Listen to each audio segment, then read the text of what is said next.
ਸਿੱਖ channel ਦੇਖ ਰਹੀ UK Europe ਅਤੇ ਦੇਸ਼ ਵਿਦੇਸ਼ ਦੀ ਸੰਗਤ ਨੂੰ ਵਾਹਿਗੁਰੂ ਜੀ ਕਾ ਖਾਲਸਾ ਵਾਹਿਗੁਰੂ ਜੀ ਕੀ ਫਤਿਹ। ਪ੍ਰੋਗਰਾਮ ਕਰੰਟ ਅਫੇਅਰਸ ਲੈ ਕੇ ਮੈਂ ਹਾਜ਼ਰ ਹਾਂ। ਸੋ ਇਸ ਪ੍ਰੋਗਰਾਮ ਦੇ ਵਿੱਚ ਅਸੀਂ ਖਬਰਾਂ ਦੇ ਉੱਤੇ ਹਰ ਰੋਜ਼ ਚਰਚਾ ਕਰਦੇ ਹਾਂ ਤੇ ਪੰਜਾਬ ਦੇ ਇੰਨੀ ਦਿਨੀ ਇਲੈਕਸ਼ਨ ਨੂੰ ਲੈ ਕੇ ਕੀ ਹਾਲਾਤ ਨੇ ਉਹਨਾਂ ਦੇ ਉੱਤੇ ਤੁਹਾਨੂੰ ਜਾਣਕਾਰੀ ਜਿਹੜੀ ਆ ਉਹ ਦਿੰਦੇ ਰਹਿੰਦੇ ਹਾਂ। ਸੋ ਮੇਰੇ ਨਾਲ ਇਸ ਪ੍ਰੋਗਰਾਮ ਦੇ ਵਿੱਚ ਸੀਨੀਅਰ ਪੱਤਰਕਾਰ ਸਰਦਾਰ ਜਸਵੀਰ ਸਿੰਘ ਜੀ ਪੱਟੀ ਮੇਰਾ ਸਾਥ ਦੇਣਗੇ। ਸੋ ਉਹਨਾਂ ਨਾਲ ਫਤਿਹ ਦੀ ਸਾਂਝ ਪਾਉਂਦਿਆਂ ਪ੍ਰੋਗਰਾਮ ਦੀ ਸ਼ੁਰੂਆਤ ਕਰਦੇ हैं। पट्टी साहब वाहिगुरू जी का खालसा वाहिगुरू जी की फतेह। वाहिगुरू जी का खालसा वाहिगुरू जी की फतेह जी। पट्टी साहब सब तो पहला ये जानना चाहूँगा कि राय सिख बरादरी की कलकारी की शेर सिंह घुबाया दा जिहड़ा आ वो बेड़ा पार लगा सकेगी ਜਾਂ फिर सुखबीर बादल ਦੇ ਨਾਲ ਮੁਕਾਬਲਾ ਫਸਵਾਂ ਹੋਏਗਾ ਜਾਂ ਫਿਰ ਸੁਖਬੀਰ ਬਾਦਲ ਦਾ ਪਲੜਾ ਭਾਰੀ ਨਜ਼ਰ ਆ ਰਿਹਾ ਹੈ। ਜਿਹੜਾ ਫਿਰੋਜ਼ਪੁਰ ਹਲਕੇ ਦੀ ਗੱਲ ਕਰਦੇ ਹਾਂ ਜੀ ਇਹ ਪਿਛਲੇ 5 ਵਾਰੀ ਤੋਂ ਜਿਹੜਾ ਸੰਸਦ ਮੈਂਬਰ ਜਿਹੜਾ ਉੱਥੋਂ ਅਕਾਲੀ ਚੁਣਿਆ ਜਾਂਦਾ ਰਿਹਾ ਔਰ ਘੁਬਾਇਆ ਸਾਹਿਬ ਉੱਥੋਂ ਸ਼ੇਰ ਸਿੰਘ ਘੁਬਾਇਆ 2 ਵਾਰੀ ਅਕਾਲੀ ਦੇ ਤੌਰ ਤੇ ਸੰਸਦ ਚੁਣੇ ਗਏ ਨੇ। ਇਹਦੇ ਵਿੱਚ 3 ਜ਼ਿਲ੍ਹਿਆਂ ਦੇ 9 ਹਲਕੇ ਆਉਂਦੇ ਨੇ ਜਿਹਦੇ ਵਿੱਚੋਂ 6 ਵਿਧਾਨ ਸਭਾ ਹਲਕਿਆਂ ਦੇ ਉੱਤੇ ਜਿਹੜੇ ਕਾਂਗਰਸ ਦੇ ਉਮੀਦਵਾਰ ਕਾਬਜ਼ ਨੇ। ਪੰਜਾਬ ਦੇ ਮੁੱਖ ਮੰਤਰੀ ਨੂੰ ਜਿਹੜਾ ਇੱਕ ਦਬਕਾ ਮਾਰਿਆ ਗਿਆ ਵਿਧਾਇਕਾਂ ਨੂੰ ਤੇ ਮੰਤਰੀਆਂ ਨੂੰ ਵੀ ਜਿਹਦੇ ਵੀ ਹਲਕੇ 'ਚੋਂ ਉਮੀਦਵਾਰ ਹਾਰਦਾ ਵਾ ਤੇ ਵਿਧਾਇਕ ਨੂੰ ਟਿਕਟ ਨਹੀਂ ਮਿਲੇਗੀ ਤੇ ਮੰਤਰੀ ਦੀ ਛੁੱਟੀ ਕੀਤੀ ਜਾਵੇਗੀ ਜੀ। ਉਹਦੇ ਕਰਕੇ ਕਾਫੀ ਜ਼ੋਰ ਲਾਇਆ ਜਾ ਰਿਹਾ ਵਾ। ਲੇਕਿਨ ਘੁਬਾਇਆ ਦੀ ਸਭ ਤੋਂ ਵੱਡੀ ਗੱਲ ਉਹਦੀ ਬਰਾਦਰੀ ਰਾਜ ਸਿੱਖ ਦੀ ਵੋਟ ਉੱਥੇ 19% ਵੋਟ ਆ ਜੀ। 32% ਹਿੰਦੂ ਵੋਟ ਆ 24% ਕਿਸਾਨ ਵੋਟ ਆ 12% ਜਿਹੜੀ ਉਹ ਵੋਟ ਹੈਗੀ ਕੰਬੋ ਵੋਟ ਆ ਤੇ 12% ਦੂਜੀ ਵੋਟ ਬਾਕੀ ਰਲੀ ਬੜੀ ਵੋਟ ਜਿਹੜੀ ਇਹਨਾਂ ਦੀ ਬਰਾਦਰੀ ਰਾਜ ਸਿੱਖ ਬਰਾਦਰੀ ਇਹ ਆਮ ਤੌਰ ਤੇ ਜਦੋਂ ਇਕੱਠੇ ਇੱਕ ਜਗ੍ਹਾ ਭੁਗਤਦੇ ਆ ਉਦੋਂ ਫਿਰ ਇਹਨਾਂ ਦਾ ਉਮੀਦ ਹਮੇਸ਼ਾ ਹੀ ਕਾਮਯਾਬ ਹੁੰਦਾ। ਕਰੀਬ 3.5 ਲੱਖ ਵੋਟ ਜੀ ਤੇ ਉਹ ਵੋਟ ਪਾਉਣ ਆਉਂਦੇ ਵੀ ਜ਼ਰੂਰ ਬਾਕੀ ਬਰਾਦਰੀਆਂ ਵੋਟ ਘੱਟ ਪਾਉਂਦੀਆਂ ਉਹ ਵੋਟ ਪਾਉਣ ਦੇ ਵੀ ਜ਼ਰੂਰ। ਇਹਨਾਂ ਦੀ ਇੱਕ ਕਲਕਾਰੀ ਬਣੀ ਕਲਕਾਰੀ ਕਹਿੰਦੇ ਹੁੰਦੇ ਜੀ। ਜਦੋਂ ਵੀ ਇਲੈਕਸ਼ਨ ਵੋਟਾਂ ਪੈਣੀਆਂ ਹੁੰਦੀਆਂ 1 ਜਾਂ 2 ਦਿਨ ਪਹਿਲਾਂ ਇਹਨਾਂ ਦੇ ਪਿੰਡਾਂ ਦੇ ਬਹੁਤ ਜਿਹੜੇ ਉਹ ਇਕੱਠੇ ਹੁੰਦੇ ਇੱਕ ਮੰਚ ਦੇ ਉੱਤੇ ਮਨ ਦੇ ਵਿੱਚ ਇਕੱਠੇ ਹੋ ਕੇ ਫਿਰ ਇਹ ਫੈਸਲਾ ਕਰਦੇ ਆ ਵੀ ਜਿਹੜਾ ਸਾਡਾ ਉਮੀਦਵਾਰ ਖੜਾ ਕਿਹਦੀ ਸਪੋਰਟ ਕਰਨੀ ਜਿਹਦੀ ਸਪੋਰਟ ਕਰਨੀ ਉਹ ਇੱਕ ਮੁੱਠ ਹੋ ਕੇ ਕਰ ਦਿੰਦੇ ਆ। ਅੱਜ ਰਾਜ ਸਿੱਖ ਨਾਰਾਜ਼ ਇਸ ਗੱਲ ਤੋਂ ਆ ਵੀ 10 ਸਾਲਾਂ ਦੇ ਵਿੱਚ ਘੁਬਾਏ ਨੇ ਜਿਹੜਾ ਵੀ ਰਾਜ ਸਿੱਖ ਬਰਾਦਰੀ ਦਾ ਕੋਈ ਸਵਾਰਿਆ ਨਹੀਂ ਸਰਹੱਦੀ ਇਲਾਕੇ 'ਚ ਕੋਈ ਪ੍ਰੋਜੈਕਟ ਨਹੀਂ ਲਿਆਂਦਾ ਜੀ। ਘੁਬਾਇਆ ਸਾਹਿਬ ਕਹਿ ਰਹੇ ਜੀ ਮੈਂ ਤਾਂ ਵੇਖੋ ਫੰਡ ਲੈਂਦਾ ਸੀ ਸਟੇਟ ਗਵਰਨਮੈਂਟ ਨੂੰ ਦੇਣੇ ਹੁੰਦੇ ਸੀ 10 ਸਾਲ ਅਕਾਲੀ ਸਰਕਾਰ ਰਹੀ ਉਹਨਾਂ ਫੰਡ ਨਹੀਂ ਲਏ ਮੈਂ ਕੀ ਕਰ ਸਕਦਾ। ਹੁਣ ਸਰਕਾਰ ਕਾਂਗਰਸ ਬਣੀ ਹੈ ਹੁਣ ਸ਼ਾਇਦ ਐਤਕੀ ਅੱਗੇ ਇੱਕ MP ਨੂੰ 5 ਕਰੋੜ ਰੁਪਏ ਸਾਲ ਦਾ ਮਿਲਦਾ ਸੀ ਐਤਕੀ ਸ਼ਾਇਦ 15 ਕਰੋੜ ਕਰ ਰਹੇ ਆ ਮਤਲਬ 5 ਸਾਲਾਂ ਦਾ 75 ਕਰੋੜ ਮਿਲੇਗਾ ਅੱਗੇ 25 ਕਰੋੜ ਮਿਲਦਾ ਸੀ। ਹੁਣ ਘੁਬਾਇਆ ਸਾਹਿਬ ਦੇ ਹੱਕ ਦੇ ਵਿੱਚ ਭੁਗਤੇ ਕਿ ਨਹੀਂ ਭੁਗਤਦੇ ਉਹਦੇ ਵਾਸਤੇ ਇਹਨਾਂ ਨੇ ਮੀਟਿੰਗ ਆਪਣੀ ਸ਼ੁੱਕਰ ਜਾਂ ਸ਼ਨੀਵਾਰ ਰੱਖੀ ਆ। ਇਹ ਮੀਟਿੰਗ ਬਕਾਇਆ ਤੌਰ ਤੇ ਰੱਖ ਕੇ ਉੱਥੇ ਫਿਰ ਜਿਹੜੀ ਆ ਇਹ ਬਕਾਇਦਾ ਤੌਰ ਤੇ ਮੀਟਿੰਗ ਹੁੰਦੀ ਹੈ ਉਹ 'ਚ ਫੈਸਲਾ ਹੁੰਦਾ ਵਾ ਜਿਸ ਦੀ ਵੀ ਸਪੋਰਟ ਕਰਨੀ ਹੁੰਦੀ ਹੈ ਜੀ ਇਹ ਉੱਥੇ ਸਰਬਸੰਮਤੀ ਦਾ ਫੈਸਲਾ ਲੈ ਜਾਂਦਾ ਵਾ ਸਹਿਮਤੀ ਦਾ ਫੈਸਲਾ ਲੈ ਜਾਂਦਾ ਵਾ। ਫਿਰ ਇਹ ਢੋਲ ਵਜਾਉਂਦੇ ਜੀ ਢੋਲ ਵਜਾ ਕੇ ਜਿਵੇਂ ਜਿਹੜਾ ਸ਼ੇਰ ਸਿੰਘ ਘੁਬਾਇਆ ਨਾਮ ਉਹਦਾ ਉਹ ਫਿਰ ਜੇ ਇਹਦੇ ਹੱਕ 'ਚ ਫੈਸਲਾ ਹੁੰਦਾ ਵੀ ਐਤਕੀ ਵੋਟ ਆਪਾਂ ਘੁਬਾਏ ਨੂੰ ਪਾਉਣੀ ਆ ਤੇ ਇਹਦਾ ਨਾਂ ਸ਼ੇਰ ਸਿੰਘ ਆ ਜੀ ਤੇ ਫਿਰ ਲੰਮੀ ਇੱਕਦਮ ਕਿਤੇ ਸ਼ੇਰੂ ਓਏ ਫਿਰ ਉਹ ਜਿਹੜੀ ਆਵਾਜ਼ ਆ ਜੀ ਇੱਕ ਪਿੰਡ ਤੋਂ ਦੂਜੇ ਪਿੰਡ ਤੱਕ ਤੀਜੇ ਪਿੰਡ ਦਾ ਚੌਥੇ ਤੱਕ ਢੋਲ ਵਜਾ ਕੇ ਜਿਹੜਾ ਸੀ ਐਲਾਨ ਕੀਤਾ ਜਾਂਦਾ ਵੀ ਐਤਕੀ ਸ਼ੇਰ ਸਿੰਘ ਘੁਬਾਏ ਨੂੰ ਵੋਟਾਂ ਪਾਈਆਂ ਜਾਣ ਜੀ। ਉਹਨਾਂ 'ਚ ਇੱਕ ਇੰਨਾ ਵੀ ਜਿਹੜੀ ਉਹਨਾਂ ਕਹਿ ਦਿੱਤਾ ਤੇ ਇੱਕ ਵੀ ਵੋਟ ਦੀ ਬਾਹਰ ਨਹੀਂ ਜਾਣੀ ਜੀ। ਸੁਖਬੀਰ ਸਿੰਘ ਬਾਦਲ ਜੋ ਮਰਜ਼ੀ ਕਰ ਲੇ ਪੈਸੇ ਦੇ ਲਵੇ ਜੋ ਮਰਜ਼ੀ ਕਰ ਲੇ ਵੋਟ ਨਹੀਂ ਜਾਣੀ। ਦੂਸਰੀ ਚੀਜ਼ ਸੁਖਬੀਰ ਸਿੰਘ ਬਾਦਲ ਨੇ ਇਸ ਵੇਲੇ ਜਿਹੜਾ ਹਲਕਾ ਆਪਣਾ ਲਵਾਰਸ ਛੱਡਿਆ ਕਿਉਂ ਉੱਥੇ BJP ਵਾਲੇ ਬੜੀ ਤਕੜੀ ਕੰਪੇਨ ਕਰ ਰਹੇ ਉਹਨਾਂ ਦਾ ਆਧਾਰ ਹੈਗਾ ਉੱਥੇ ਹੈਗਾ ਇੱਕ ਬਿਸ਼ਨੋਈ ਬਰਾਦਰੀ ਉੱਥੇ ਹੈਗੀ ਉਹਨਾਂ ਦੀ 1000-2000 ਵੋਟ ਹੈਗੀ ਆ ਉਹ ਵੀ ਕਾਂਗਰਸ ਦੀ ਹਮੇਸ਼ਾ ਪੱਕੀ ਵੋਟ ਜੀ ਉਹ BJP ਵਾਲੇ ਕਰ ਰਹੇ ਨੇ। ਬਾਕੀ ਇਹਨਾਂ ਦੇ ਵਰਕਰ ਜਿਹੜੇ ਨੌਜਵਾਨ ਮੁੰਡੇ ਨੇ ਇਹਨਾਂ ਨਾਲ ਰੱਖੇ ਉਹ ਕਾਫੀ ਵਰਕਰੀ ਕਰ ਰਹੇ ਅਕਾਲੀ ਦਲ ਵਾਲੇ ਜੀ। ਸੁਖਬੀਰ ਸਿੰਘ ਬਾਦਲ ਜਿਹੜਾ ਵਾ ਉਹਦੇ ਜ਼ਿਆਦਾ ਧਿਆਨ ਜਿਹੜਾ ਵਾ ਉਹ ਬਠਿੰਡੇ ਵਾਲੇ ਪਾਸੇ ਆ ਉਹ ਇੱਥੇ ਬਹੁਤ ਘੱਟ ਆਉਂਦੇ ਆ ਜੀ। ਅੱਜ ਮੈਂ ਸਵੇਰੇ ਪਤਾ ਕੀਤਾ ਸੀ ਸੁਖਬੀਰ ਬਾਦਲ ਦੇ ਬੰਦਿਆਂ ਕੋਲੋਂ ਜੀ ਕੀ ਪੋਜੀਸ਼ਨ ਆ ਉਹ ਕਹਿੰਦਾ ਜੀ ਜੇ ਸਾਡੇ ਵਾਲੇ ਪਾਸੇ ਜਾਈਦਾ ਤਾਂ ਇੰਝ ਲੱਗਦਾ ਵੀ ਸੁਖਬੀਰ ਬਾਦਲ ਜਿੱਤੂਗਾ ਜੇ ਦੂਜੇ ਪਾਸੇ ਉਹ ਹੀ ਜਾਈਦੇ ਤਾਂ ਲੱਗਦਾ ਘੁਬਾਇਆ ਜਿੱਤੂਗਾ। ਲੇਕਿਨ ਮਕਾਮਾ ਫਸਵਾ ਹੋਏਗਾ।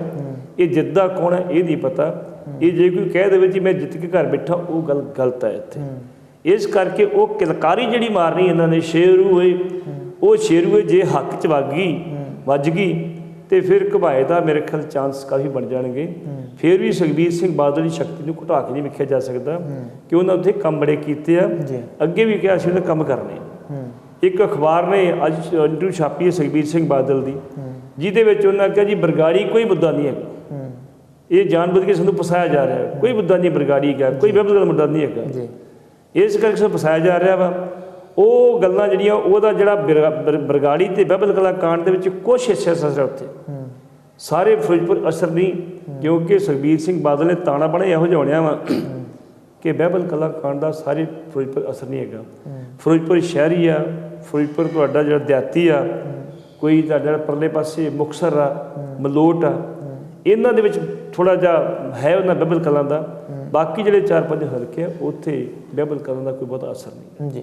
ਇਸ ਨਾਲ ਭੱਟੀ ਸਾਹਿਬ ਗੱਲ ਕੀਤੀ ਜਾਵੇ ਤਾਂ ਨਵਜੋਤ ਸਿੰਘ ਸਿੱਧੂ ਕੱਲ੍ਹ ਪ੍ਰਿੰਕਾ ਗਾਂਧੀ ਦੇ ਨਾਲ ਪੰਜਾਬ ਪਹੁੰਚੇ ਅਤੇ ਉਹਨਾਂ ਨੇ ਜਿੱਥੇ ਪਠਾਨਕੋਟ ਦੇ ਰੋਡ ਸ਼ੋਅ ਦੇ ਵਿੱਚ ਹਿੱਸਾ ਲਿਆ, ਉਸ ਦੇ ਨਾਲ ਉਹਨਾਂ ਨੇ ਬਠਿੰਡਾ ਦੇ ਵਿੱਚ ਹੋਈ ਰੈਲੀ ਦੇ ਵਿੱਚ ਸ਼ਿਰਕਤ ਵੀ ਕੀਤੀ ਅਤੇ ਨਾਲ ਲੈਕਚਰ ਵੀ ਦਿੱਤਾ। ਅਤੇ ਜਿਹੜਾ ਉਹ 5 ਮਿੰਟ ਬੋਲੇ ਉਸ ਦੇ ਵਿੱਚ ਉਹਨਾਂ ਨੇ ਬਾਦਲਾਂ ਨੂੰ ਚੰਗੀਆਂ ਖਰੀਆਂ ਸੁਣਾਈਆਂ ਨੇ। ਅਤੇ ਪ੍ਰਚਾਰ ਵੀ ਉਹ ਪੰਜਾਬ ਦੇ ਵਿੱਚ 17 ਤਰੀਕ ਨੂੰ ਕਰਨਗੇ। ਖਾਸ ਤੌਰ 'ਤੇ ਬਠਿੰਡੇ ਦੀ ਗੱਲ ਕੀਤੀ ਜਾਵੇ ਤਾਂ ਉੱਥੇ ਕਰਨਗੇ, ਕਿਉਂਕਿ ਆਖਰੀ ਦਿਨ ਹੋਏਗਾ ਉਸ ਦਿਨ ਪ੍ਰਚਾਰ ਦਾ। ਅਤੇ ਕਿਵੇਂ ਦੇਖਦੇ ਹੋ ਨਵਜੋਤ ਸਿੰਘ ਸਿੱਧੂ ਅਤੇ ਕੈਪਟਨ ਅਮਰਿੰਦਰ ਸਿੰਘ ਕਹਿ ਰਹੇ ਸੀ ਆਉਣ ਨਹੀਂ ਦੇ ਰਹੇ ਉਹਨਾਂ ਨੂੰ ਪੰਜਾਬ? ਨਵਜੋਤ ਸਿੰਘ ਸਿੱਧੂ ਨੇ ਇੰਨੀ ਗੱਲ ਕਹੀ ਸੀ, ਮੇਰਾ ਪੰਜਾਬ ਦਾ ਕੋਈ ਪ੍ਰੋਗਰਾਮ ਨਹੀਂ ਜੀ, ਇਹ 'ਚ ਕੋਈ ਸ਼ੱਕ ਵਾਲੀ ਗੱਲ ਨਹੀਂ। ਬੇਸਿਕਲੀ ਕੱਲ੍ਹ ਨਵਜੋਤ ਸਿੰਘ ਸਿੱਧੂ ਦਾ ਪ੍ਰੋਗਰਾਮ ਸ਼ਤਰੂਘਨ ਦੇ ਹਲਕੇ ਜਾ ਕੇ ਚੋਣ ਰੈਲੀਆਂ ਕਰਨਾ ਸੀ ਪਟਨਾ ਦੇ ਵਿੱਚ। ਦੂਸਰੀ ਚੀਜ਼ ਜਿਹੜੀ ਸੀ ਇਹਨਾਂ ਦੀ, ਜਦੋਂ ਪ੍ਰਿੰਕਾ ਗਾਂਧੀ ਨੇ ਸਵੇਰੇ ਬੁਲਾਇਆ ਇਹਨਾਂ ਨੂੰ, ਬੁਲਾ ਕੇ ਕਿਹਾ ਵੀ ਪੰਜਾਬ ਚੱਲਣਾ ਆਪਾਂ, ਉੱਥੇ ਜਾਣਾ ਮੈਂ, ਉਹ ਪ੍ਰਿੰਕਾ ਗਾਂਧੀ ਦੇ ਕਹਿਣ 'ਤੇ ਆਏ ਔਰ ਉਹਨਾਂ ਆਪਣੀ ਸਪੀਚ 'ਚ ਵੀ ਕਿਹਾ ਕਿ ਮੈਨੂੰ ਪ੍ਰਿੰਕਾ ਜੀ ਲੈ ਕੇ ਆਏ ਨਾਲ ਅਤੇ ਮੈਂ ਉਹਨਾਂ ਦੇ ਨਾਲ ਆਇਆ ਅਤੇ ਨਾਲ ਉਹਨਾਂ ਜਿਹੜੀ ਇਹ ਕੜਾਕੇ ਕੱਢੇ ਨੇ ਉੱਥੇ ਆ ਕੇ, ਕਿਉਂਕਿ ਸਿੱਧੂ ਦਾ ਇੱਕ ਆਪਣਾ ਵੱਖਰਾ ਅੰਦਾਜ਼ ਆਪਣੀ ਬੋਲਚਾਲ ਦਾ, ਇੱਕ ਉਹ ਸੈਲੀਬ੍ਰਿਟੀ ਹੈ, ਜਿੱਦਾਂ ਹਿੱਕ ਦੇ ਜ਼ੋਰ ਨਾਲ ਬੋਲਦਾ, ਹਰ ਕੋਈ ਨੂੰ ਸੁਣਨਾ ਚਾਹੁੰਦਾ ਵੀ ਕੀ ਕਹਿ ਰਿਹਾ ਬੰਦਾ ਹੈ। ਭਾਵੇਂ ਬਹੁਤੀ ਆਪਣੀ ਮਾਰੀਆਂ ਹੁੰਦੀਆਂ ਵਾ, ਕੋਈ ਕੰਮ ਦੀ ਗੱਲ ਨਹੀਂ ਹੁੰਦੀ ਉਹਦੇ 'ਚ, ਲੇਕਿਨ ਲੋਕ ਪਸੰਦ ਕਰਦੇ ਆ। ਹੁਣ ਉਹਨਾਂ ਨੇ ਕਹਿ ਦਿੱਤਾ ਵੀ ਰਾਜਾ ਵੜਿੰਗ ਨੂੰ ਜਿਤਾਉਣ ਵਾਸਤੇ ਮੈਂ ਆਖਰੀ ਦਿਨ ਪ੍ਰਚਾਰ ਜਾਂ 17 ਤਰੀਕ ਨੂੰ ਹੋਣਾ ਵਾ, ਉਦੋਂ ਘੱਟੋ ਘੱਟ 10 ਚੋਣ ਸਭਾਵਾਂ ਨੂੰ ਸੰਬੋਧਨ ਕਰੂੰਗਾ। ਜੇ ਉਹ ਜਾਂਦੇ ਆ ਅਤੇ ਇਹ ਬਾਦਲਾਂ ਲਈ ਖਤਰੇ ਦੀ ਘੰਟੀ ਆ, ਕਿਉਂਕਿ ਇੱਕ ਦਿਨ ਪਹਿਲਾਂ ਉੱਥੇ ਮੋਦੀ ਸਾਹਿਬ ਆਏ ਨੇ, ਅਕਾਲੀ ਦਲ ਦੀ ਰੈਲੀ ਹੋਈ ਆ ਅਤੇ ਮੋਦੀ ਸਾਹਿਬ ਕਾਫੀ ਨਾਰਾਜ਼ ਗਏ ਆ ਕਿ ਉਹ ਬੜੀ ਫਿੱਕੀ ਰਹੀ। ਪਿਛਲੇ ਪਾਸੇ 4000 ਕੁਰਸੀ ਜਿਹੜੀ ਸੀ ਉਹ ਚੁੱਕਣੀ ਪਈ ਉਹਨਾਂ ਨੂੰ, ਖਾਲੀ ਜਿਹੜੀ ਸੀਗੀ। ਤਾਂ ਹੀ ਉਹ ਮੋਦੀ ਸਾਹਿਬ ਫਟਾਫਟ ਬੋਲ ਕੇ ਨਿਕਲ ਗਿਆ। ਉਹਨਾਂ ਨੇ ਵੱਡੇ ਬਾਦਲ ਸਾਹਿਬ ਨੂੰ ਬੋਲਣ ਨਹੀਂ ਦਿੱਤਾ, ਨਾ ਉਹਨਾਂ ਨੇ ਉਮੀਦਵਾਰ ਨੂੰ ਬੋਲਣ ਦਿੱਤਾ। ਜਦੋਂ ਵੱਡੇ ਬਾਦਲ ਸਾਹਿਬ ਦਾ ਨਾਂ ਲਿਆ ਸਟੇਜ ਤੋਂ ਵੀ ਉਹ ਬੋਲਣਗੇ, ਅਤੇ ਉਸ ਟਾਈਮ ਦੇ ਉੱਤੇ ਬਾਦਲ ਸਾਹਿਬ ਦੀ ਉਮਰ ਦੇ ਮੁਤਾਬਕ ਉਹਨਾਂ ਦੇ ਗਨਮੈਨ ਅਤੇ ਸਿਕਿਉਰਿਟੀ ਵਾਲੇ ਜਿਹੜੇ ਉਹ ਜਿੰਨੇ 'ਚ ਠੋਂਦਿਆਂ ਟਾਈਮ ਲੱਗ ਗਿਆ, ਉਹਨੇ 'ਚ ਉਹਨੂੰ ਮੋਦੀ ਸਾਹਿਬ ਨੇ ਆ ਕੇ ਆਪ ਮਾਈਕ ਸੰਭਾਲ ਲਿਆ, ਉਹਨਾਂ ਨਾ ਕੀਤੇ ਬਗੈਰ ਹੀ। ਇਹ ਸੰਕੇਤ ਦਿੰਦਾ ਸੀ ਵੀ ਉਹ ਖੁਸ਼ ਨਹੀਂ ਗਏ। ਫਿਰ ਉਹਨਾਂ ਪੰਜਾਬ ਦੀ ਕੋਈ ਗੱਲ ਨਹੀਂ ਕੀਤੀ, ਉਹਨਾਂ ਜੋ ਗੱਲਾਂ ਕੀਤੀਆਂ ਜੀ ਅਸੀਂ ਉਹ ਕੀਤਾ ਸੀ ਉਹ ਕੀਤਾ, ਉਹਨਾਂ ਅਕਾਲੀ ਦਲ ਦਾ ਨਾਂ ਇੱਕ ਵਾਰੀ ਨਹੀਂ ਲਿਆ ਜੀ। ਇਸ ਕਰਕੇ ਮੈਂ ਮਹਿਸੂਸ ਕਰਦਾ ਵੀ ਮੋਦੀ ਸਾਹਿਬ ਵੀ ਨਾਰਾਜ਼ ਗਏ ਨੇ, ਬਾਦਲ ਸਾਹਿਬ ਨੂੰ ਬੋਲਣ ਨਾ ਦੇਣਾ ਮਾੜੀ ਗੱਲ ਆ। ਲੇਕਿਨ ਹੁਣ ਜਿਹੜਾ ਉਹ ਸੋਨੇ ਸੁਹਾਗਾ ਆ ਗਿਆ ਵੜਿੰਗ ਲਈ ਕਿ ਸਿੱਧੂ ਸਾਹਿਬ ਇੱਥੇ ਆ ਗਏ ਨੇ। ਸਿੱਧੂ ਸਾਹਿਬ ਜੇ ਚੋਣ ਪ੍ਰਚਾਰ ਕਰਦੇ ਆ, ਇੱਥੇ ਵੀ ਕਰਦੇ ਆ, ਫਿਰੋਜ਼ਪੁਰ 'ਚ ਵੀ ਕਰਦੇ ਆ, ਗੁਰਦਾਸਪੁਰ 'ਚ ਵੀ ਕਰਦੇ ਆ, ਤਾਂ ਉਹ ਮੈਂ ਸੋਚਦਾ ਅਕਾਲੀ ਭਾਜਪਾ ਦੀ ਜਿਹੜੀ ਚੁਣੌਤੀ ਹੋਏਗੀ। ਅਤੇ ਸਿੱਧੂ ਬਾਰੇ ਪਹਿਲਾਂ ਵੀ ਕਿਹਾ ਜਾਂਦਾ ਸੀ ਵੀ ਸਿੱਧੂ ਨੂੰ ਬੁਲਾਇਆ ਜਾਵੇ। ਕੈਪਟਨ ਅਮਰਿੰਦਰ ਸਿੰਘ ਨੇ ਅੱਜ ਕਹਿ ਦਿੱਤਾ ਵੀ ਸਿੱਧੂ ਨੂੰ ਕੌਣ ਰੋਕ ਰਿਹਾ ਪੰਜਾਬ 'ਚ ਪ੍ਰਚਾਰ ਕਰਨ ਵਾਸਤੇ, ਜੀ ਸਦਕੇ ਆਵੇ ਕਰੇ ਪ੍ਰਚਾਰ। ਜੇ ਉਹਨਾਂ ਸੰਕੇਤ ਦਿੱਤਾ ਕਹਿ ਦਿੱਤਾ, ਅਤੇ ਹੁਣ ਜੇ ਸਿੱਧੂ ਸਾਹਿਬ ਇੱਥੇ ਬਾਕੀ ਦੇ ਦਿਨ ਰਹਿੰਦੇ ਆ ਅਤੇ ਜਿੱਥੇ ਕਿਤੇ ਕੋਈ ਕਮੀ ਪੇਸ਼ੀ ਹੈਗੀ ਆ, ਮੇਰੇ ਖਿਆਲ ਉਹ ਕੱਢ ਦੇਣਗੇ। ਬਿਲਕੁਲ। ਇਸ ਨਾਲ ਕੈਪਟਨ ਅਮਰਿੰਦਰ ਸਿੰਘ ਨੇ ਸੁਨੀਲ ਜਾਖੜ ਨੂੰ ਭਵਿੱਖੀ ਮੁੱਖ ਮੰਤਰੀ ਵੀ ਦੱਸਿਆ। ਇਹ ਕਹਿ ਕੇ ਉਹਨਾਂ ਨੇ ਕਿਤੇ ਇੱਕ ਤੀਰ ਦੇ ਨਾਲ ਦੋ ਨਿਸ਼ਾਨੇ ਤਾਂ ਨਹੀਂ ਮਾਰੇ। ਇੱਕ ਤਾਂ ਸਿੱਧੂ ਦੀ ਚਰਚਾ ਸੀਗੀ ਕਿ ਸਿੱਧੂ ਨੂੰ ਜਿਹੜਾ ਹੈ ਜੇ ਸੈਂਟਰ ਦੇ ਵਿੱਚ ਕਾਂਗਰਸ ਸਰਕਾਰ ਆਉਂਦੀ ਹੈ ਤਾਂ ਮੁੱਖ ਮੰਤਰੀ ਬਣਾਇਆ ਜਾ ਸਕਦਾ। ਦੂਸਰਾ ਉਹਨਾਂ ਨੇ ਸੁਨੀਲ ਜਾਖੜ ਨੂੰ ਭਵਿੱਖੀ ਮੁੱਖ ਮੰਤਰੀ ਦੱਸ ਕੇ ਉਹਨਾਂ ਦੇ ਹੱਕ 'ਚ ਵੋਟਾਂ ਵੀ ਪੱਕੀਆਂ ਕੀਤੀਆਂ ਕਿ ਲੋਕ ਇਹ ਜਾਣ ਲੈਣ ਵੀ ਇਹ ਆਉਣ ਵਾਲੇ ਸਮੇਂ 'ਚ ਮੁੱਖ ਮੰਤਰੀ ਵੀ ਬਣ ਸਕਦਾ ਹੈ, ਤੁਹਾਨੂੰ ਵੋਟਾਂ ਇਸ ਚੀਜ਼ ਸੋਚ ਕੇ ਵੱਧ ਵੀ ਪੈ ਸਕਦੀਆਂ। ਕੈਪਟਨ ਅਮਰਿੰਦਰ ਸਿੰਘ ਇੱਕ ਸ਼ਡਿਊਲਡ ਪੋਲੀਟੀਸ਼ੀਅਨ, ਉਸ ਵਿਅਕਤੀ ਨੇ ਇੱਕ ਨਹੀਂ ਇੱਕ ਤੀਰ ਨਾਲ ਕਈ ਨਿਸ਼ਾਨੇ ਕੀਤੇ। ਪਹਿਲਾ ਨਿਸ਼ਾਨਾ ਉਹਨਾਂ ਨੇ ਇਹ ਕੀਤਾ ਵੀ ਜਿਹੜੇ ਲੋਕ ਆਸ ਲਗਾਈ ਬੈਠੇ ਸੀ ਵੀ ਅਗਲੇ ਮੁੱਖ ਮੰਤਰੀ ਜਿਹੜੇ ਆ ਉਹ ਸਿੱਧੂ ਬਣ ਸਕਦੇ ਨੇ, ਉਹਨਾਂ ਦੀਆਂ ਆਸਾਂ 'ਤੇ ਪਾਣੀ ਫੇਰ ਦਿੱਤਾ ਜੀ। ਦੂਸਰਾ ਪ੍ਰਤਾਪ ਸਿੰਘ ਬਾਜਵਾ, ਉਹ ਵੀ ਉਬਾਸੀਆਂ ਲੈ ਰਿਹਾ ਸੀ ਵੀ ਮੈਂ ਇੱਥੇ ਮੁੱਖ ਮੰਤਰੀ ਬਣਨਾ ਤੇ ਮੇਰੀ ਵੀ ਵਾਰੀ ਆਊਗੀ ਕਿਤੇ ਤੇ ਕਿਤੇ। ਉਹਨੂੰ ਵੀ ਦੱਸ ਦਿੱਤਾ ਭਾਈ ਤੇਰੀ ਵਾਰੀ ਨਹੀਂ ਹੋਣੀ, ਮੇਰੀ ਤੋਂ ਬਾਅਦ ਸੁਨੀਲ ਜਾਖੜ ਆਏਗਾ ਜੀ। ਕਿਉਂਕਿ ਪ੍ਰਤਾਪ ਬਾਜਵਾ ਅਜੇ ਵੀ ਪੂਰੀ ਤਰ੍ਹਾਂ ਨਾਲ ਤੁਰੇ ਨਹੀਂ। ਇੱਕ ਰੈਲੀ 'ਚ ਉਹ ਗਏ ਸੀ ਲੇਕਿਨ ਉਹਨਾਂ ਨੂੰ ਬੋਲਣ ਦਾ ਮੌਕਾ ਦਿੱਤਾ ਗਿਆ, ਤੇ ਮੈਂ ਸੋਚਦਾ ਵੀ ਇਹ ਬਲੰਡਰ ਗਲਤੀ ਇਹਨਾਂ ਦੀ ਪ੍ਰਬੰਧਕਾਂ ਦੀ। ਜੇ ਅਗਲਾ ਆਇਆ ਤਾਂ ਉਹਨੂੰ ਬੋਲਣ ਦਾ ਮੌਕਾ ਦਿੱਤਾ ਜਾਣਾ ਚਾਹੀਦਾ। ਸਾਬਕਾ ਪ੍ਰਧਾਨ ਆ, ਰਾਜ ਸਭਾ ਮੈਂਬਰ ਆ, ਸੀਨੀਅਰ ਅਕਾਲੀ ਲੀਡਰ ਆ, ਉਹਨੂੰ ਬੋਲਣ ਦਾ ਮੌਕਾ ਦਿੱਤਾ ਗਿਆ। ਜਿਹੜੀ ਕੈਪਟਨ ਅਮਰਿੰਦਰ ਸਿੰਘ ਅਗਲੀ ਗੱਲ ਜਿਹੜੀ ਕੀਤੀ ਉਹਨਾਂ ਨੇ ਇੱਕ ਇਹ ਸੰਕੇਤ ਦਿੱਤਾ, ਕਿਉਂਕਿ ਉਹ ਜਿਹੜੀ ਬੈਲਟ ਆ ਪਰ ਪਠਾਨਕੋਟ ਚੱਲ ਜਾਓ, ਭੂਆ ਚੱਲ ਜਾਓ, ਸੁਜਾਨਪੁਰ ਚੱਲ ਜਾਓ, ਦੀਨਾਨਗਰ ਚਲੋ, ਉਹ ਹਿੰਦੂ ਬੈਲਟ। ਉਹਨਾਂ ਲੋਕਾਂ ਨੂੰ ਇੱਕ ਸੰਦੇਸ਼ ਦਿੱਤਾ ਵੀ ਮੇਰੇ ਤੋਂ ਬਾਅਦ ਇੱਕ ਹਿੰਦੂ ਮੁੱਖ ਮੰਤਰੀ ਬਣੇਗਾ। ਬੇਸਿਕਲੀ ਆਮ ਤੌਰ 'ਤੇ ਪੰਜਾਬ ਦਾ ਇਹ ਰਿਕਾਰਡ ਆ ਵੀ ਸਿੱਖ ਮੁੱਖ ਮੰਤਰੀ ਬਣਦੇ ਰਹੇ ਆ। ਇੱਕ ਵਾਰੀ ਥੋੜ੍ਹਾ ਸਮਾਂ ਕਿਸ਼ਨ ਕੁਮਾਰ ਨੂੰ ਬਣਾਇਆ ਸੀਗਾ, ਤੇ ਇਹਦੇ ਇੱਥੋਂ ਦੇ ਜਿਹੜੇ ਨਿਯਮ ਨੇ, ਜੋ ਸਿਧਾਂਤ ਜਾਂ ਮਰਿਆਦਾ ਖੜੀ ਕੀਤੀ ਆ, ਉਹਦੇ ਮੁਤਾਬਕ ਇਹ ਆ ਵੀ ਪੰਜਾਬ ਦੇ ਗਵਰਨਰ ਦੇ ਵਿੱਚੋਂ ਜਾਂ ਮੁੱਖ ਮੰਤਰੀ 'ਚ ਇੱਕ ਦਾ ਸਿੱਖ ਹੋਣਾ ਜ਼ਰੂਰੀ ਆ ਜੀ। ਉਦੋਂ ਸਰਦਾਰ ਸਰਜੀਤ ਸਿੰਘ ਬਰਨਾਲਾ ਨੂੰ ਥੋੜ੍ਹਾ ਚਿਰ ਗਵਰਨਰ ਵੀ ਲਾਤਾ ਸੀ ਪੰਜਾਬ ਦਾ। ਇਸ ਕਰਕੇ ਮੈਂ ਸੋਚਦਾ ਵੀ ਉਹਨਾਂ ਨੇ ਇੱਕ ਤੀਰ ਨਾਲ ਕਈ ਨਿਸ਼ਾਨੇ ਕੀਤੇ ਆ। ਇੱਕ ਉਹਨਾਂ ਨੇ ਉਹ ਵੋਟਾਂ ਕੱਢ ਲਈਆਂ ਵੀ ਮੇਰੇ ਤੋਂ ਬਾਅਦ ਇੱਕ ਹਿੰਦੂ ਮੁੱਖ ਮੰਤਰੀ ਹੋਏਗਾ। ਦੂਸਰਾ ਪ੍ਰਤਾਪ ਸਿੰਘ ਬਾਜਵਾ ਨੂੰ ਕਹਿ ਦਿੱਤਾ ਵੀ ਤੂੰ ਆਸ ਨਾ ਲਾਈ ਰੱਖ, ਅਗਲੀ ਵਾਰੀ ਸੁਨੀਲ ਜਾਖੜ ਦੀ ਆ। ਸਿੱਧੂ ਨੂੰ ਮਾਜ ਕੇ ਰੱਖ ਦਿੱਤਾ ਵੀ ਭਾਈ ਤੂੰ ਜਿੰਨੇ ਮਰਜ਼ੀ ਜ਼ੋਰ ਲਾ ਲਾ, ਮੇਰੇ ਤੋਂ ਬਾਅਦ ਸੀਨੀਅਰ ਬੰਦਾ ਇਹ ਆ, ਇਹ ਮੁੱਖ ਮੰਤਰੀ ਬਣੇਗਾ। ਇਸ ਕਰਕੇ ਇੱਕ ਤੀਰ ਨਾਲ ਕਈ ਨਿਸ਼ਾਨੇ ਕੀਤੇ ਆ। ਅਗਲਾ ਉਹਨਾਂ ਨੇ ਜਿਹੜਾ ਸੀ ਜਾਖੜ ਨੂੰ ਵੀ ਖੁਸ਼ ਕਰ ਲਿਆ ਤੇ ਆਪਣੇ ਸਾਥੀ ਨੂੰ ਆਪਣੇ ਖੇਮੇ 'ਚ ਗਿਣ ਲਿਆ ਵੀ ਮੇਰੇ ਨਾਲ ਨੇ, ਮੈਂ ਇਹਨਾਂ ਨਾਲ। ਟਕਸਾਲੀਆਂ ਨੇ ਇੱਕ ਵੱਖਰੀ ਗੱਲ ਜਿਹੜੀ ਆ ਉਹ ਕਰਕੇ ਵਿਖਾਤੀ ਆ ਕਿ ਉਹਨਾਂ ਦੇ ਉਮੀਦਵਾਰ ਤਾਂ ਜਿਹੜੇ ਚੋਣ ਮੈਦਾਨ ਦੇ ਵਿੱਚ ਸਿਰਫ ਇੱਕੋ ਹੀ ਹੈ, ਸ਼ਤਬੀਰ ਦਵਿੰਦਰ ਸਿੰਘ ਜਿਹੜੇ ਆ ਉਹੀ ਆ, ਪਰ ਉਹਨਾਂ ਨੇ ਆਪਣੇ ਤੌਰ ਦੇ ਉੱਤੇ ਕੁਝ ਮੁੱਦੇ ਲੈ ਕੇ ਆਂਦੇ ਸਾਹਮਣੇ, ਜਿਨ੍ਹਾਂ ਮੁੱਦਿਆਂ ਦੀ ਗੱਲ ਜਿਹੜੀ ਆ ਉਹ ਪੰਜਾਬ ਦੇ ਲੋਕ ਕਰਦੇ ਆ। ਉਹਨਾਂ ਚੀਜ਼ਾਂ ਨੂੰ ਉਹਨਾਂ ਨੇ ਇੱਕ ਚੋਣ ਮਨੋਰਥ ਪੱਤਰ ਦੇ ਵਿੱਚ ਕਿਹਾ ਆ ਕਿ ਪੰਜਾਬੀ ਬੋਲਦੇ ਇਲਾਕੇ ਪੰਜਾਬ ਨੂੰ ਮਿਲਣੇ ਚਾਹੀਦੇ ਆ, ਰਾਜਧਾਨੀ ਪੰਜਾਬ ਦੀ ਹੋਣੀ ਚਾਹੀਦੀ ਆ, ਤੇ ਪੰਜਾਬੀ ਬੋਲੀ ਜਿਹੜੀ ਆ ਉਹ ਬੋਲੀ ਜਾਣੀ ਚਾਹੀਦੀ ਆ, ਉਸ ਨੂੰ ਪਹਿਲ ਜਿਹੜੀ ਆ ਦਿੱਤੀ ਜਾਣੀ ਚਾਹੀਦੀ ਹੈ। ਤੇ ਹੋਰ ਵੀ ਬਹੁਤ ਸਾਰੀਆਂ ਗੱਲਾਂ, ਦਰਿਆਈ ਪਾਣੀਆਂ ਦੀ ਗੱਲ ਕਰ ਲਈ ਜਾਵੇ, ਇਸ ਤਰ੍ਹਾਂ ਦੀਆਂ ਗੱਲਾਂ ਜਿਹੜੀਆਂ ਆ ਉਹ ਉਹਨਾਂ ਨੇ ਕੀਤੀਆਂ ਆ। ਇਹ ਗੱਲਾਂ ਕਰਕੇ ਟਕਸਾਲੀ ਜਿਹੜੇ ਆ ਉਮੀਦਵਾਰ ਉਹਨਾਂ ਦਾ ਇੱਕ ਲੜ ਰਿਹਾ ਆ, ਤੇ ਉਹ ਕੀ ਕਹਿਣਾ ਚਾਹੁੰਦੇ ਆ, ਕੀ ਸਾਬਤ ਕਰਨਾ ਚਾਹੁੰਦੇ ਆ? ਵੇਖੋ ਜੀ, ਟਕਸਾਲੀ ਜਿਹੜੇ ਅੰਦਰ ਖਾਤੇ ਸਪੋਰਟ ਜਿਹੜੀ ਹੈ ਉਹ ਜਿੱਥੇ ਉਮੀਦਵਾਰ ਨਹੀਂ ਉਹ ਕਾਂਗਰਸ ਦੀ ਕਰਨੇ, ਇਹ 'ਚ ਕੋਈ ਦੋ ਰਾਵਾਂ ਨਹੀਂ ਗਿਆ। ਲੇਕਿਨ ਜਿਹੜਾ ਉਹਨਾਂ ਨੇ ਕੱਲ੍ਹ ਆਪਣਾ ਚੋਣ ਮੈਨੀਫੈਸਟੋ ਜਾਰੀ ਕੀਤਾ ਵਾ, ਉਹਦੇ ਵਿੱਚ ਜਿਹੜੀਆਂ ਗੱਲਾਂ ਤੁਸੀਂ ਕਹੀਆਂ, ਉਹਦੇ ਵਿੱਚ ਇੱਕ ਗੱਲ ਨੂੰ ਹੋਰ ਕਹੀ, ਆਨੰਦਪੁਰ ਦੇ ਮਤੇ ਦੇ ਸੰਦਰਭ ਦੇ ਵਿੱਚ ਅਸੀਂ ਸੰਘੀ ਢਾਂਚੇ ਦੀ ਮੰਗ ਕਰ ਰਹੇ ਹਾਂ ਵੀ ਰਾਜਾਂ ਨੂੰ ਵੱਧ ਅਧਿਕਾਰ ਦਿੱਤੇ ਜਾਣ। ਜਦੋਂ ਪਹਿਲੀ ਵਾਰੀ ਕਿਤੇ ਪੰਜਾਬ ਨੇ ਅਧਿਕਾਰ ਮੰਗੇ ਸੀ ਤੇ ਇੱਥੋਂ ਤੱਕ ਗਿਆ ਸੀ ਵੀ ਸਿੱਖ ਗਰਦਾਰ ਨੇ, ਇਹਨਾਂ ਨੇ ਜਿਹੜੀ ਉਹ ਦੇਸ਼ ਨੂੰ ਤੋੜਨ ਦੀ ਗੱਲ ਕੀਤੀ ਹੈ। ਗੱਲ ਇਹ ਨਹੀਂ, ਜਦੋਂ ਵੱਧ ਅਧਿਕਾਰਾਂ ਦੀ ਗੱਲ ਬਾਕੀ ਸੂਬਿਆਂ ਨੇ ਕੀਤੀ ਫਿਰ ਗਰਦਾਰ ਕਹਿਣ ਨੂੰ ਹਟ ਗਏ ਸੀਗੇ। ਉਸੇ ਆਨੰਦਪੁਰ ਦੇ ਮਤੇ ਦੇ ਸੰਦਰਭ ਦੇ ਵਿੱਚ ਉਹਨਾਂ ਆਪਣਾ ਚੋਣ ਮੈਨੀਫੈਸਟੋ ਜਿਹੜਾ ਬਣਾਇਆ ਵਾ, ਪੰਜਾਬ ਦੇ ਪਾਣੀਆਂ ਦੀ ਗੱਲ ਕੀਤੀ ਆ, ਪੰਜਾਬ ਦੀ ਪੰਜਾਬੀ ਬੋਲੀ ਦੀ ਗੱਲ ਕੀਤੀ ਆ, ਪੰਜਾਬ ਦੇ ਇਲਾਕਿਆਂ ਦੀ ਗੱਲ ਕੀਤੀ ਆ, ਚੰਡੀਗੜ੍ਹ ਪੰਜਾਬ ਨੂੰ ਦੇਣ ਦੀ ਗੱਲ ਕੀਤੀ ਆ, ਸੰਘੀ ਢਾਂਚੇ ਦੀ ਗੱਲ ਕੀਤੀ ਆ। ਪੰਜਾਬ ਨੂੰ ਉਹਨਾਂ ਨੇ ਇੱਥੋਂ ਤੱਕ ਕਿਹਾ ਵੀ ਜਿਹੜੀਆਂ ਸਾਨੂੰ ਵਿਸ਼ੇਸ਼ ਸਹੂਲਤਾਂ ਦਿੱਤੀਆਂ ਜਾਣ, ਵਿਸ਼ੇਸ਼ ਪੈਕੇਜ ਦਿੱਤਾ ਜਾਵੇ। ਇਹ ਬੜੀਆਂ ਮੰਗਾਂ ਉਹਨੇ ਰੱਖੀਆਂ ਨੇ, ਚੰਗੀ ਗੱਲ ਆ। ਘੱਟੋ ਘੱਟ ਭਾਵੇਂ ਉਹ ਕੁਛ ਕਰ ਨਹੀਂ ਸਕਦੇ, ਚਰਚਾ ਦੇ 'ਤੇ ਆ ਗਏ, ਚਰਚਾ ਦਾ ਵਿਸ਼ਾ ਬਣ ਗਏ ਵੀ ਉਹਨਾਂ ਨੇ ਕੁਛ ਕੀਤਾ, ਤੇ ਚੰਗੀ ਗੱਲ ਆ। ਭਾਵੇਂ ਕੋਈ ਉਮੀਦਵਾਰ ਉਹਨਾਂ ਦੇ ਇੱਕੋ ਹੀ ਆ, ਲੇਕਿਨ ਤਰਨਤਾਰਨ ਦੇ ਵਿੱਚ ਬੀਬੀ ਖਾਦੜਾ ਜੀ ਉਹਨਾਂ ਕਾਫੀ ਮਿਹਨਤ ਕੀਤੀ ਆ।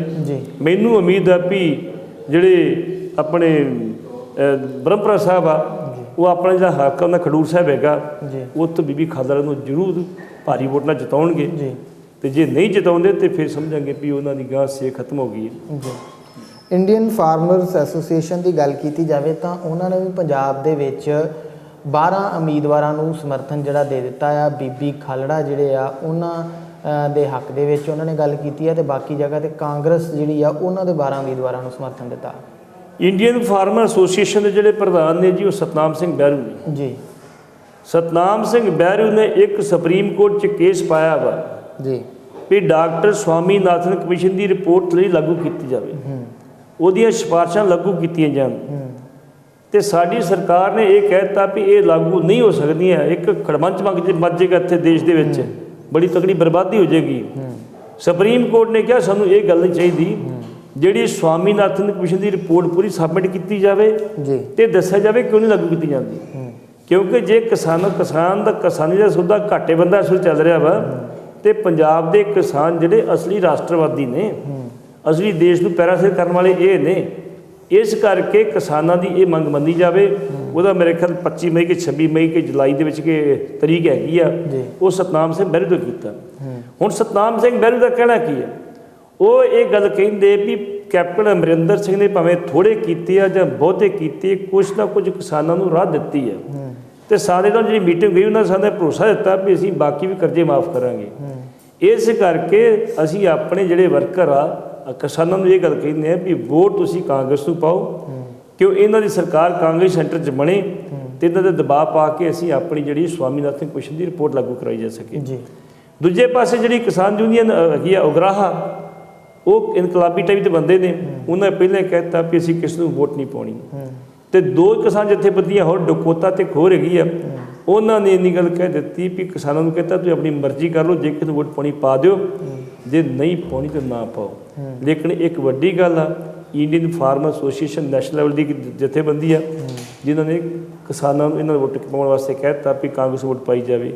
ਇੱਕ ਹਲਕਾ ਛੱਡਿਆ ਉਹਨਾਂ ਨੇ, 12 ਸੀਟਾਂ ਤੇ ਉਹਨਾਂ ਕਿਹਾ ਕਾਂਗਰਸ ਨੂੰ ਪਾਈ ਜਾਵੇ। ਇਹ ਹਲਕਾ ਜਿਹੜਾ ਖਡੂਰ ਸਾਹਿਬ ਆ, ਉੱਥੇ ਉਹਨਾਂ ਨੇ ਕਿਹਾ ਇੱਥੇ ਬੀਬੀ ਖਾਲੜਾ ਜਿਹੜੀ ਹਿਊਮਨ ਰਾਈਟਸ ਦੀ ਗੱਲ ਕਰਦੀ ਆ, ਉਹਨੂੰ ਉੱਥੇ ਵੋਟ ਪਾਈ ਜਾਵੇ। ਆਈਲੈਟਸ ਕੇਂਦਰਾਂ ਦੇ ਵਿੱਚ ਪੰਜਾਬ ਦੇ ਨੌਜਵਾਨ ਜਿਹੜੇ ਆਪਣਾ ਭਵਿੱਖ ਲੱਭ ਰਹੇ ਆ, ਘਰ ਘਰ ਨੌਕਰੀ ਦਾ ਵਾਅਦਾ ਕਾਂਗਰਸ ਨੇ ਕੀਤਾ ਸੀ, ਚਾਹੇ ਕਿ ਵੱਖ-ਵੱਖ ਜਥੇਬੰਦੀਆਂ ਦੀ ਸਪੋਰਟ ਦੇ ਉੱਤੇ ਆ ਰਹੀਆਂ ਨੇ, ਪਰ ਉਹ ਕੰਮ ਹੋ ਨਹੀਂ ਸਕਿਆ ਪਿਛਲੇ 2 ਸਾਲਾਂ ਦੇ ਵਿੱਚ ਜਿਹੜਾ ਕਾਂਗਰਸ ਨੇ ਕਿਹਾ ਸੀਗਾ। ਲੋਕ ਸਭਾ ਚੋਣਾਂ ਦੇ ਵਿੱਚ 9 ਲੱਖ ਨਵੇਂ ਵੋਟਰ ਬਣੇ ਪੰਜਾਬ ਦੇ ਵਿੱਚ ਜੀ, ਤੇ 9 ਲੱਖ ਦੇ ਵਿੱਚੋਂ 5 ਲੱਖ ਜਿਹੜੇ ਵਿਦੇਸ਼ਾਂ ਜਾ ਚੁੱਕੇ ਨੇ ਜੀ, ਤੇ 4 ਲੱਖ ਇੱਥੇ ਜਿਹੜੇ ਆ ਕੇ ਆਈਲੈਟ ਸੈਂਟਰਾਂ ਦੇ ਘੇਰੇ ਘੇਰੇ ਘੁੰਮ ਫਿਰੇ ਇਮੀਗ੍ਰੇਸ਼ਨ ਵਾਸਤੇ ਜੀ। 27,000 ਕਰੋੜ ਰੁਪਈਆ ਸਾਡਾ ਬਾਹਰ ਜਾ ਚੁੱਕਾ ਹੁਣ ਤੱਕ, ਜਿਹੜੇ ਪਿੱਛੇ ਰਿਕਾਰਡ ਆਇਆ ਸੀ, ਅੰਕੜੇ ਆਏ ਸੀਗੇ।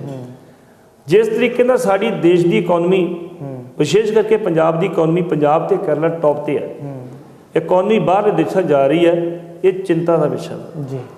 ਚਾਈਨਾ ਦੇ ਵਿੱਚ ਜਦੋਂ ਇਹਨਾਂ ਨੇ ਇੱਕ ਬੱਚੇ ਪੈਦਾ ਬੰਦ ਕਰਦੇ ਟੋਟਲੀ, ਇੱਕ ਗੈਪ ਆ ਗਿਆ ਸੀ। ਉਹ ਗੈਪ ਆ ਗਿਆ ਸੀ ਵੀ ਇੱਕ ਜਿਹੜੀ ਉਮਰ ਸੀਗੀ, ਉਹ ਉਮਰ ਦੇ ਵਿੱਚ ਗੈਪ ਪੈ ਗਿਆ ਤੇ ਬੁੱਢੇ ਰਹਿ ਗਏ ਤੇ ਬੱਚੇ ਬੱਤ ਫਸਾਈ ਕੋਈ ਨਹੀਂ ਸੀਗਾ। ਉਹਨਾਂ ਨੇ ਫਿਰ ਇਜਾਜ਼ਤ ਦਿੱਤੀ ਵੀ ਨਹੀਂ ਵੀ ਬੱਚੇ ਪੈਦਾ ਕਰੋ, ਇੱਕ ਦੋ ਬੱਚੇ ਪੈਦਾ ਕਰੋ ਤੁਸੀਂ, ਕਿਉਂ ਗੈਪ ਨਾ ਆਵੇ। ਇਹ ਹੁਣ ਸਾਡੇ 'ਚ ਗੈਪ ਪੈ ਜਾਣਾ। ਸਾਡੀ ਨੌਜਵਾਨ ਪੀੜ੍ਹੀ ਜਿਹਨੇ ਦੇਸ਼ ਦੀਆਂ ਸਰਹੱਦਾਂ ਦੀ ਰਾਖੀ ਕਰਨੀ ਸੀ, ਜਿਨ੍ਹਾਂ ਦੇਸ਼ ਦੇ ਵਿੱਚ ਜੋ ਦੇਸ਼ ਦੇ ਵਿਕਾਸ ਵਿੱਚ ਯੋਗਦਾਨ ਪਾਉਣਾ ਸੀ, ਉਹ ਸਾਰੀ ਵਿਦੇਸ਼ਾਂ ਤੁਰੀ ਜਾਂਦੀ ਹੈ। ਉੱਥੇ ਵਿਦੇਸ਼ਾਂ ਭਾਵੇਂ ਬਹਾਨਾ ਪੜ੍ਹਾਈ ਦਾ ਲਾ ਜਾ ਰਿਹਾ, ਪੜ੍ਹਾਈ ਇੱਕ ਬਹਾਨਾ ਵਾ, ਉੱਥੇ ਉਹ ਸੈੱਟ ਹੋਣ ਵਾਸਤੇ ਜਾ ਰਹੇ ਆ ਜੀ। ਬਾਕੀ ਸਟੇਟਾਂ ਚੱਲ ਜਾਓ ਤੁਸੀਂ, ਤਾਮਿਲਨਾਡੂ ਚੱਲ ਜਾਓ, ਕੇਰਲਾ ਚੱਲੋ, ਉਹ ਪੜ੍ਹ ਲਿਖ ਕੇ ਆ ਕੇ ਲੋਕ ਆਪਣੀ ਸਟੇਟ ਦੀ ਜਿਹੜੀ ਆ ਉੱਥੇ ਆ ਕੇ ਕੰਮ ਕਰਦੇ ਨੇ, ਉਹਦੇ ਵਿਕਾਸ ਦੀ ਗੱਲ ਕਰਦੇ ਆ। ਸਾਡੇ ਲੋਕ ਨਹੀਂ ਆਉਂਦੇ।